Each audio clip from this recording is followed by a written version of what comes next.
យើងស្រឡាញ់គ្នាដំបូងយើងធ្លាប់សន្យាទោះខ្សែសងខាមិនទៅណាចោលគ្នា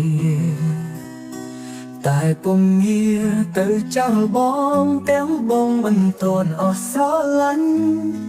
ទៅឈើស្រើយករូបគេព្រោះគេមានគេហ៊ានគំគ្រួសារអូទើបចរណៃហ៊ានក្បត់សន្យាធ្វើឲ្យស្នេហាយើងធ្លាប់ចា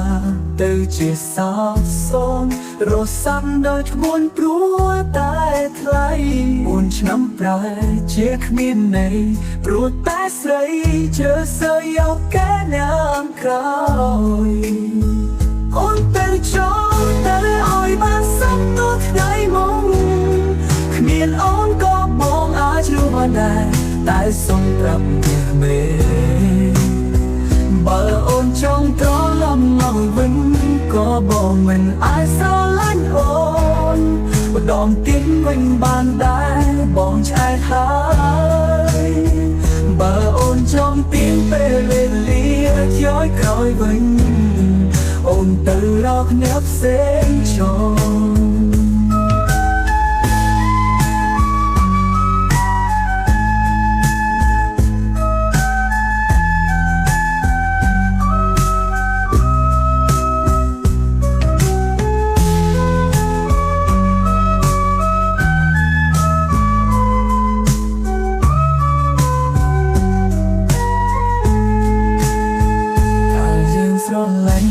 ដំបូងយើងធ្លាប់សន្យា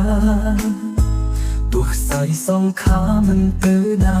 ចោលគ្នាតែពុំងារទៅចោលបងទាំងបងមិនតន់អស់ស្រឡាញ់ទៅឈើស្រើយករូបគេព្រោះគេមានគេហ៊ានគំគ្រួសារអូ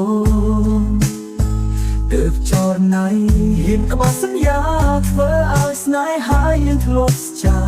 ទៅជាសោកសូន្យរសាំដោយធ្ងន់ព្រោះតែថ្លៃ4 ឆ្នាំប្រែជាគ្មានន័យព្រោះតែស្រី